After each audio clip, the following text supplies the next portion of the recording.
رسول اللہ صلی اللہ علیہ وسلم نے فرمایا، جو عورت اس حال میں فوت ہو کہ اس کا شوہر اس سے راضی ہو تو وہ جنت میں جائے گی۔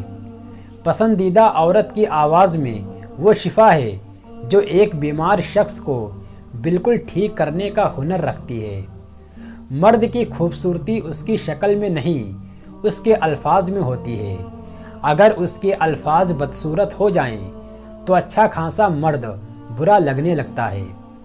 شوہر کی طرف سے توجہ اور محبت کا ملنا ہر بیوی کے چہرے کی رونق کا پاسورڈ ہوتا ہے۔ عورت اس حد تک نازک مزاج ہے کہ ایک پھول اسے راضی اور خوش کر دیتا ہے اور ایک سخت لفظ اسے مارنے کے لیے کافی ہوتا ہے۔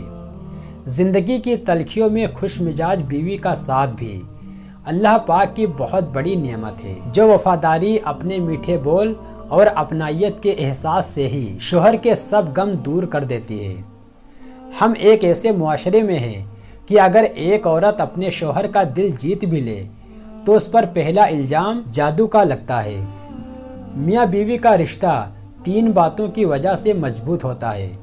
پہلی بات اعتبار، دوسری بات محبت، تیسری اور سب سے اہم بات احساس۔ اگر ان تینوں میں سے ایک بھی بات آپ کے رشتے میں نہیں ہے تو یقین مانیے آپ کا رشتہ بالکل کھوکھلا ہے۔ جب ناخن لمبے ہو جاتے ہیں تو ہم انگلیوں کے بجائے ناخن کاٹتے ہیں۔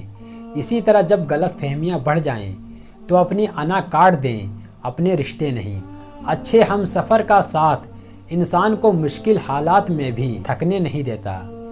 میاں بیوی کو ایک دوسرے کا شریک حیات اس لیے کہا جاتا ہے کہ ان کا ساتھ مرتے دم تک رہتا ہے، اور دونوں کو اللہ تعالیٰ نے ایک دوسرے کا لباس کہا ہے۔ وفادار مرد کا ساتھ ہو تو دنیا کی کوئی بھی طاقت عورت کو رلا نہیں سکتی۔ ایک دوسرے کی ہمت افزائی کرنا، ایک دوسرے کے نخرے اٹھانا اور ایک دوسرے سے پیار کرنا میاں بیوی کی بنیادی حقوق ہیں۔ عورت توجہ مانگتی ہے اور مرد ذہنی سکون۔ جہاں بھی ان دونوں کو یہ چیزیں ملیں گی یہ وہیں کے ہو کر رہ جائیں گے۔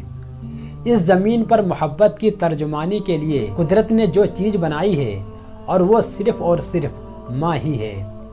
بے شک بیوی سے زیادہ محبت کوئی نہیں کر سکتا اور اس سے بڑھ کر کوئی سچا دوست نہیں ہو سکتا۔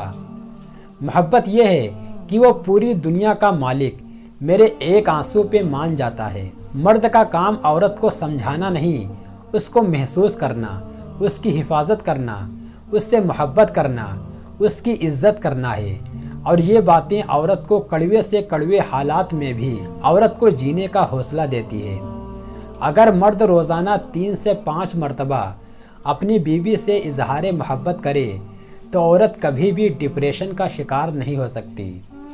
اللہ پاک کی بہت بڑی نعمت ہے ایک وفادار اور ساتھ نبھانے والے ہم سفر کا مل جانا۔ لڑکیاں تتلیوں کی مانند ہوتی ہیں، محبت اور قدر کرنے والوں کے ہاتھ لگیں تو رنگ نکھر جاتے ہیں، اور بدقسمتی سے ناقدروں کے ہاتھ لگ جائیں تو ان کے رنگ مدھم پڑ جاتے ہیں۔ بیوی کو سننے کے آداب میں سے ایک یہ بھی ہے کہ سب سے پہلے اس کی آنکھوں کو سنا جائے۔ بہترین مرد وہ ہے جو خود سے وابستہ عورت کی بات غیر مردوں سے نہ کرے۔ تم میں سب سے بہتر وہ ہے جو اخلاق میں اپنے عورتوں کے حق میں سب سے بہتر ہوں۔ جو کچن میں آپ کے لیے ہاتھ جلا دیتی ہیں، برائے مہربانی گھر آ کر اس کا دل نہ جلایا کریں۔ حضرت علی رضی اللہ تعالیٰ عنہ نے فرمایا، عورت کا جہاد شوہر کے ساتھ اچھی زندگی بسر کرنا ہے۔ رسول اللہ صلی اللہ علیہ وسلم نے فرمایا، مسلمان مرد کے پاس اسلام کے بعد سب سے قیمتی چیز نیک بیوی ہے۔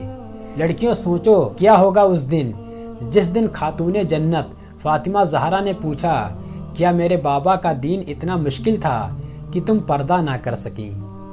عورت چاہے سارا جہان گھوم لے، جو سکون اسے اپنے من پسند مرد کی آغوش میں ملتا ہے وہ سکون اسے دنیا کے کسی بھی کونے میں نہیں ملتا۔ خوش نصیب ہے وہ عورت جس پر ایک مرد پابندی لگاتا ہو، کیونکہ اکثر وہ باغ اجڑ جاتے ہیں جن کا کوئی مالی نہیں ہوتا، اور میرے خیال میں وہ عورتیں یقیناً لاوارث ہوتی ہیں جو اس قسم کی روک ٹوک سے محروم ہیں۔ عربی کہاوت ہے کہ یوسف علیہ السلام کی کوئی بہن ہوتی تو کبھی انہیں کنویں میں چھوڑ کر واپس نہیں آتی۔ حضرت علی رضی اللہ تعالیٰ عنہ نے فرمایا، جس انسان کی زبان خراب ہو جاتی ہے اس کا نصیب بھی خراب ہو جاتا ہے۔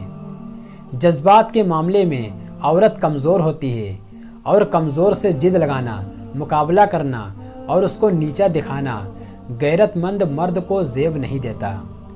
شوہر اگر مخلص ہو تو بیوی سسرال میں ہر قسم کی مشکلات برداشت کر لیتی ہے۔